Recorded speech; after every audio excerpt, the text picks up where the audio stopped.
সুপ্রিয় শিক্ষার্থী, আজকে আমরা যে জিনিসটা দেখব সেটা হলো ভেক্টর রাশিকে আমরা কিভাবে প্রকাশ করি। ভেক্টর রাশিকে সাধারণত আমরা একটা লেটারের উপরে যদি এভাবে একটা অ্যারো চিহ্ন দেই, তাহলে আমরা এই চিহ্নটা দ্বারা ভেক্টর রাশিকে প্রকাশ করতে পারি। আর কিভাবে প্রকাশ করতে পারি, আমরা এই লেটারটাকে যদি এভাবে বোল্ড করে দেই, তাহলে এটা দ্বারা ভেক্টর রাশিকে প্রকাশ করা যায়। আবার আমরা যদি একটা পা এভাবে বোল্ড করে দেই, তাহলে এটা দ্বারাও ভেক্টর রাশিকে প্রকাশ করা যায়। তো ভেক্টর রাশিকে প্রকাশ করার অনেকগুলো সিম্বল আছে। তো আমাদের বইয়ের মধ্যে বা আমরা যেটা প্রচলিত সিম্বল ব্যবহার করি সেটা হলো এটা। অর্থাৎ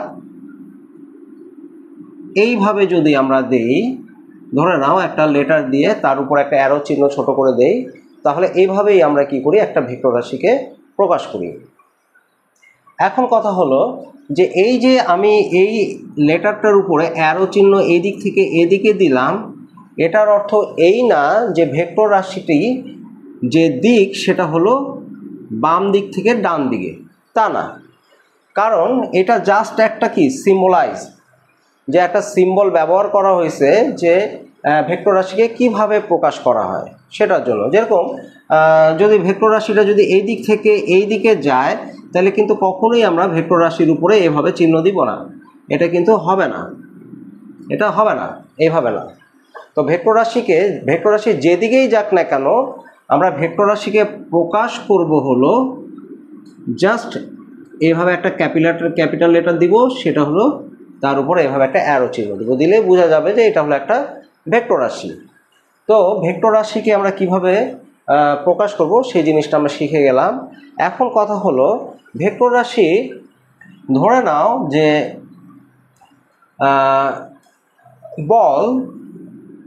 বল হলো একটা ভেক্টর রাশি।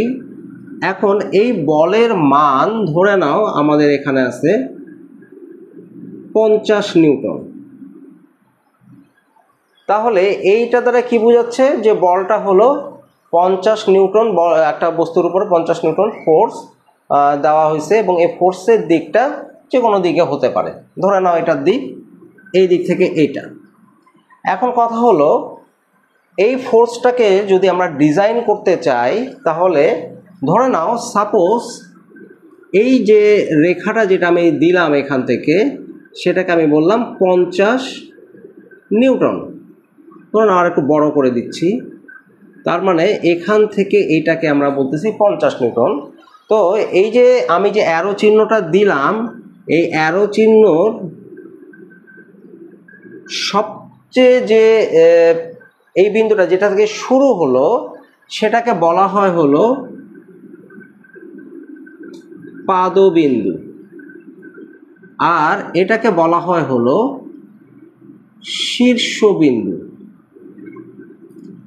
তো এই যে অ্যারো চিহ্নটা দিয়ে যে আমি বলটা প্রকাশ করলাম, সেই অ্যারো চিহ্নর যে শুরুর বিন্দুটা সেটাকে বলা হয় পাদবিন্দু, আর অ্যারোর যেটা মাথাটা সেটাকে বলা হয় শীর্ষবিন্দু। ধরে নাও এই যে রেখাটা যেটা আমি অ্যারোটা দিলাম, সেটার মান বললাম হলো আমি 50 নিউটন, এবং এটার দিক হলো এই দিক থেকে এই দিকে।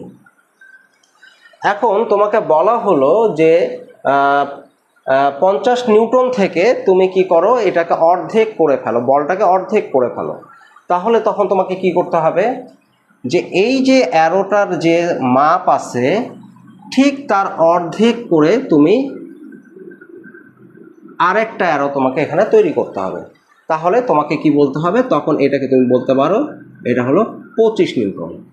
এখন কথা হচ্ছে যে আমাকে যে এটা যে একটা নির্দিষ্ট মাপেই করতে হবে তা না। প্রথম যে আমরা ফোর্সের মানটা লিখবো, ধরে নাও সাপোজ এটাকে চাইলে আমি এই এতটুকুটাকেও বলতে পারতাম 50 নিউটন। মানে প্রথম যে ফোর্সটা যেটা আমরা ডিজাইন করব, সেটা আমরা আমাদের ইচ্ছা মতো ডিজাইন করতে পারবো, কিন্তু এর পরে এটার রেসপেক্টে যে ফোর্সটা আমাদেরকে বের করতে বলবে, সেটা কিন্তু আর আমরা আমাদের ইচ্ছা মতো ড্র করতে পারবো না। তখন আমাদেরকে কি করতে হবে, এটা যদি 50 হয়, এখন যদি আমাদেরকে 25 নিউটন করতে বলে, তাহলে অবশ্যই আমাদেরকে কি করতে হবে, এই অ্যারোটার যে শেপ আছে ঠিক তার অর্ধেক, অর্ধেক নিলাম, তখন এইটা কিন্তু তখন আমরা বলবো 25 নিউটন। তাহলে ভেক্টর রাশি যখন আমরা ড্র করব তখন অবশ্যই এই জিনিসটা আমাদেরকে খেয়াল রাখতে হবে যে আমরা যে ডিজাইনটা করব, মানে আমরা যখন ছবি আর্ট করব ভেক্টর রাশি বিভিন্ন প্রবলেম সলভ করার জন্য, তখন কিন্তু এই যে তোমার কন্ডিশনটা সেটা অবশ্যই কিন্তু আমাদেরকে মেনে চলতে হবে, না হলে কিন্তু আমাদের যে ডিজাইনটা করব সেটা ভুল হয়ে যাবে। তার মানে আমরা প্রথমে কি করব, যে আমরা প্রথম যে ডিজাইনটা করব সেটা আমরা আমাদের ইচ্ছা মতো করতে পারবো। যেরকম মনে করো যে আমি যদি মনে করি যে আমি এটাকে বলবো হলো 50 নিউটন, আমি এটাকেও 50 নিউটন বলতে পারবো, কিন্তু প্রথমে আমি আমার ইচ্ছা মতো লিখতে পারবো, কিন্তু পরে যখন আমি এইটার রেসপেক্টে যখন লিখবো তখন অবশ্যই এইটাকে পরিমাপ ধরে কিন্তু পরেরটা আমাকে তৈরি করতে হবে। তার মানে এটা অর্ধেক যেটা হবে সেটাকে তখন আমি বলবো 25 নিউটন। তার মানে আমরা একটা জিনিস শিখে গেলাম, ভেক্টর রাশি যখন ডিজাইন করব তখন অবশ্যই প্রথমটা কি করব, আমরা আমাদের ইচ্ছা মতো আমাদের সুবিধা মতো আমরা ডিজাইন করব, কিন্তু পরে যেটা করব সেটা কিন্তু অবশ্যই ওইটার রেসপেক্টে আমাদেরকে তৈরি করতে হবে। তো এই ছিল হলো আমরা ভেক্টর রাশি কিভাবে ডিজাইন করব, ভেক্টর রাশিকে কিভাবে প্রকাশ করা যায় সেই জিনিসগুলো আমি মোটামুটি একটা তোমাদেরকে বলে দিলাম। এরপরে আসো যে ধরে নাও এটা একটা ভেক্টর রাশি, মনে করো যে এটা হলো পি একটা ভেক্টর রাশি, এর মান হলো 10 নিউটন। একইভাবে আমি আরও একটা ভেক্টর রাশি তৈরি করলাম ঠিক এটা সমান করে, এবং এটা যে তলে আছে এই তলে যেভাবে আছে মানে যে অ্যাঙ্গেলেও এখানে আছে ঠিক সেইভাবে আমি আরও একটা ভেক্টর তৈরি করলাম কিউ, এটার মানও কি 10 নিউটন। মানে এই ভেক্টরটা আর এই ভেক্টরটা সমান, এবং এই ভেক্টর এবং এই ভেক্টর দুটার দিক কিন্তু একই দিকে, এবং এই দুটা যেহেতু একই তলে অবস্থান করতেছে তাহলে এদের মধ্যবর্তী কোণও কত, এদের মধ্যবর্তী কোণ কিন্তু 0 ডিগ্রি।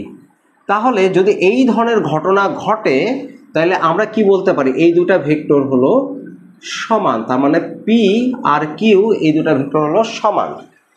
আচ্ছা, তাহলে এই যে আমাদেরকে যদি বলা হয় সমান ভেক্টর কাকে বলে, তার মানে এই যে আমরা যে ডিজাইনটা করলাম সেখান থেকে আমরা সুন্দরভাবে সমান ভেক্টরের ডেফিনেশন দিতে পারি। সেটা হলো দুটি ভেক্টরের মান যদি একই হয় এবং তাদের দিক যদি তারা যদি একই সমতলে একই দিকে থাকে তাহলে এই দুটা ভেক্টরকে পরস্পরের সমান ভেক্টর বলা হয়। যেহেতু এই দুটা সমান ভেক্টর তাহলে পি ইকুয়াল টু কিউ আমি বলতে পারি।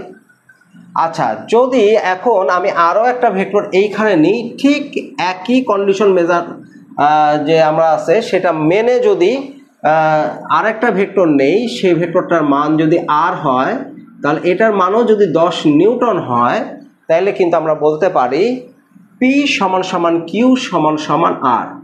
তার মানে এটা আর এটা যে তলে আছে সবগুলো একই তলে অবস্থান করতেছে এবং সবগুলো ওই তলে একই পরিমাণ কোণে এখানে আছে, অর্থাৎ প্রত্যেকটার মধ্যবর্তী কোণ কিন্তু 0 ডিগ্রি, মানে সবাই সমান্তরাল অবস্থায় আছে। যদি এই ধরনের ঘটনা ঘটে তাহলে আমরা বলতে পারি পি ভেক্টর কিউ ভেক্টর আর ভেক্টর প্রত্যেকটাই সমান। এখন আমি যদি যেহেতু এই ভেক্টরগুলো পরস্পর সমান তাহলে আমি যদি এখন এই পি ভেক্টরটাকে বলি যে এই পি ভেক্টরটা এইখানে আসবে, তাহলে এটাকে আমি এখন পি ভেক্টর বলতে পারি।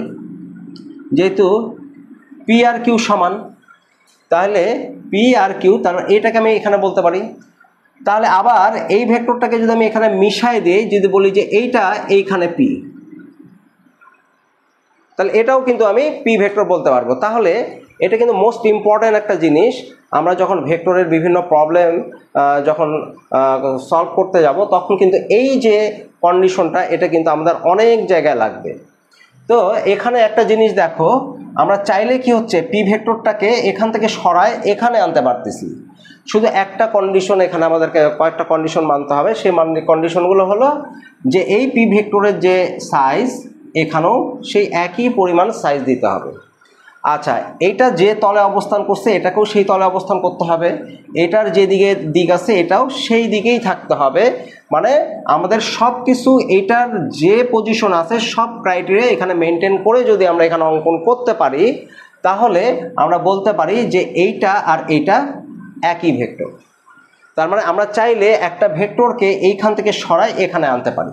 এখন আমি যদি মনে করি যে এটাকে আমি এইখানে ড্র করব, তাহলে এখানে দেখো যে আমি কি করব, এটা যে তলে আছে ঠিক সেই তলে এবং যেভাবে এটা এখানে অ্যাঙ্গেল করে আছে ঠিক সেই অ্যাঙ্গেলে ওই শেপে আমি করলাম, ওরকম ডিজাইন করলাম, তাহলে এইটাকে কিন্তু আমি বলতে পারি পি ভেক্টর।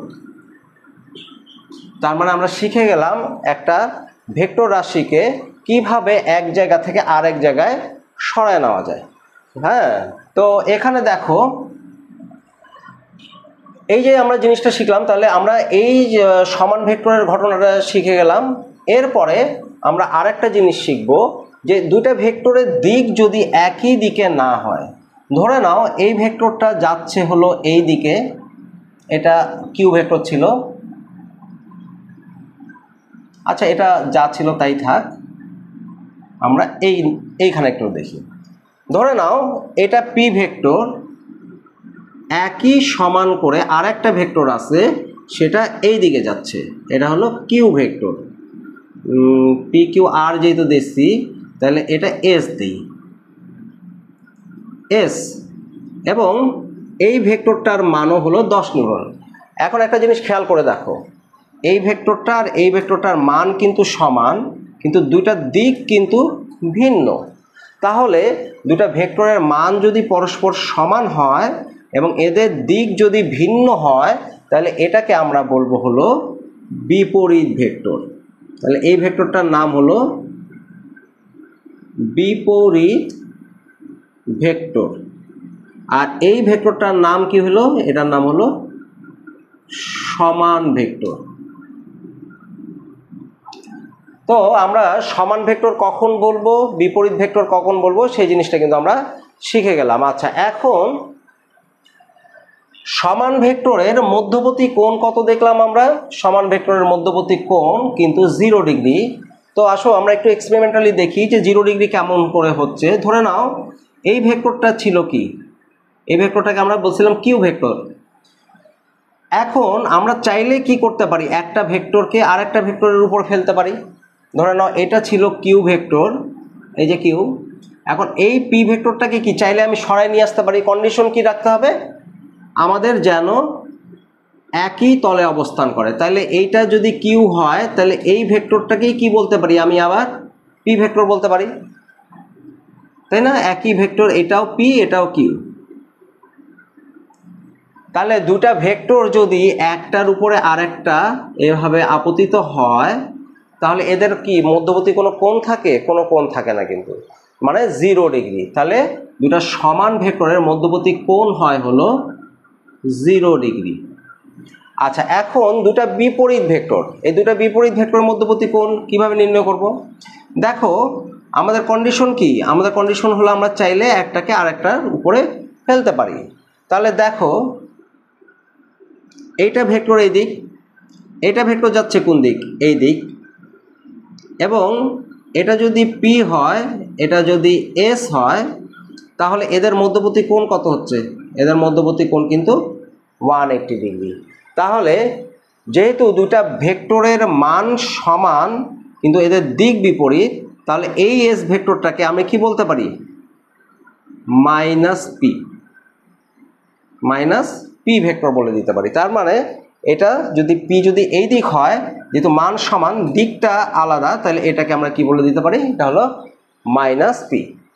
ওকে, আচ্ছা, এখন ভেক্টরের কোণ নির্ণয় করার জন্য আমাদেরকে আরেকটা জিনিস খেয়াল রাখতে হবে যে দুটো ভেক্টরের মধ্যবর্তী কোণ নির্ণয় করার যে শর্ত, সেটা আমি এখানে যে ভেক্টরের যে এখানে অঙ্কন করছিলাম সেই অঙ্কনে কি বলছিলাম, এই বিন্দুটাকে বলা হয় পাদবিন্দু আর এটাকে বলা হয় শীর্ষবিন্দু। তো দুটা ভেক্টরের মধ্যবর্তী কোণ নির্ণয় করতে গেলে আমাদেরকে সব সময় পাদবিন্দুর সাথে পাদবিন্দু অ্যাড করতে হবে। যেরকম দেখো এই যে এখানে দেখো দুটা ভেক্টরের আমি কি কিন্তু পাদবিন্দু দুটাকে একসাথে করছিলাম, করার পরে কিন্তু মধ্যবর্তী কোণ নির্ণয় করছিলাম। আবার এই যে দেখো বিপরীত ভেক্টর, এই দুটো ভেক্টরেরও পাদবিন্দু কিন্তু আমি এক জায়গায় অ্যাড করছিলাম, করার পরেই কিন্তু ভেক্টরের মধ্যবর্তী কোণ নির্ণয় করা হয়। যেরকম দেখো আমরা যদি একটা ত্রিভুজ এখানে ডিজাইন করি, ধরে নাও এটা একটা ত্রিভুজ, এটা ধরে নাও এটা হলো একটা সমবাহু ত্রিভুজ। যদি সমবাহু ত্রিভুজ হয় তাহলে এই ভেক্টরটার দিক, যদি ভেক্টর যেহেতু, তাহলে অবশ্যই কি করতে হবে, আমাদেরকে দিক দিয়ে দিতে হবে। তাহলে এটা যদি আমাদের পি ভেক্টর হয়, এটা যদি কিউ ভেক্টর হয়, আর এটা যদি আর ভেক্টর হয়, তো তোমাকে যদি বলা হয় যে পি এবং আর এটার মধ্যবর্তী কোণ কত, পি ও আর ভেক্টরের মধ্যবর্তী কোণ কত, তাহলে তোমাকে সবার প্রথমে দেখতে হবে যে এই দুটা ভেক্টর কিভাবে আছে। দেখো এইটার শীর্ষবিন্দু হলো এই জায়গায়, আর এইটার পাদবিন্দু হলো এই জায়গায়। তো ভেক্টরের কোণ নির্ণয় করতে গেলে প্রথম কন্ডিশন হলো দুটার পাদবিন্দু একসাথে থাকতে হবে, তাহলেই ওখান থেকে আমরা কোণ নির্ণয় করতে পারবো। পাদবিন্দু আর শীর্ষবিন্দু কখনো এক জায়গায় হবে না, হলে সেটা কিন্তু কোণ হবে না। এখন এই জায়গায় দেখা যাচ্ছে যে এই পি ভেক্টরের শীর্ষবিন্দুর সাথে আর ভেক্টরের পাদবিন্দু আছে, তাহলে তো হবে না। তাহলে কি করতে হবে, পি ভেক্টরের পাদবিন্দুর সাথে আর ভেক্টরের পাদবিন্দু এখানে আমাদেরকে দিতে হবে। তাহলে এখানে দেখো আমরা কি করব, তখন যেহেতু আমরা শিখে গেছি একটা ভেক্টরকে এক জায়গা থেকে আরেক জায়গায় রিপ্লেস করা যায়, তাহলে কন্ডিশনটা কি মেনটেন করতে হবে, এইটা যে তলে আছে সেই তলেই আমাকে ওই মাপেরই একটা রেখা এখানে টানতে হবে। তাহলে ধরে নাও ওই মাপেরই একটা রেখা আমি এদিকে টানলাম, তাহলে এই যে পাদবিন্দু যেটা ছিল সেটা এখানে দিলাম, আর এইটাকে করে দিলাম শীর্ষবিন্দু। তাহলে এটা যদি পি হয় এবং দিক যেহেতু একই দিকে, তাহলে কি হবে, এটাও পি ভেক্টর। এখন খেয়াল করে দেখো যে এই যে এইটার আর এর পাদবিন্দু আর পি এর পাদবিন্দু কিন্তু এক জায়গায় হয়ে গেছে। এখন এই যে কোণ যেটা হবে সেটাই কিন্তু আমাদের পি ও আর এর মধ্যবর্তী কোণ হবে, পি ও আর ভেক্টরের মধ্যবর্তী কোণ হবে। এখন কথা হলো যে দেখো এটা কি বলছিলাম, সমবাহু ত্রিভুজ। সমবাহু ত্রিভুজ যদি হয়ে থাকে, সমবাহু ত্রিভুজের প্রত্যেকটা কোণের মান, মানে আমরা যদি জেনারেলি চিন্তা করি, তাহলে এই যে ভিতরে যে কোণগুলো সেগুলো কত কত হয়, এই কোণগুলো কিন্তু 60 ডিগ্রি হয়। তাহলে এই যে আমাদের পি এবং আর এই ভেক্টরটার মধ্যবর্তী কোণ যদি হয় তাহলে কত হবে, এটা হচ্ছে 180, তার সাথে যদি আমরা 60 বাদ দেই, 180 ডিগ্রির সাথে যদি 60 ডিগ্রি বাদ দেই, তাহলে আমাদের থাকতেছে হলো 120 ডিগ্রি। তাহলে পি এবং আর এই দুটা ভেক্টরের মধ্যবর্তী কোণ হবে হলো 120 ডিগ্রি। এটা কিন্তু তোমাদের পরীক্ষায় খুবই আসে, হ্যাঁ, এমসিকিউতে তোমরা কোনো না কোনো সময় পাবাই। সেটা তোমাদের বোর্ড পরীক্ষার এমসিকিউ হোক, বা কলেজের পরীক্ষার এমসিকিউ হোক, বা অ্যাডমিশন টেস্টের এমসিকিউ হোক, সেখানে কিন্তু তোমরা অবশ্যই এই ধরনের একটা কোশ্চেন অবশ্যই পাবা। তো এটা খুব ভালোভাবে তোমাদেরকে বুঝতে হবে।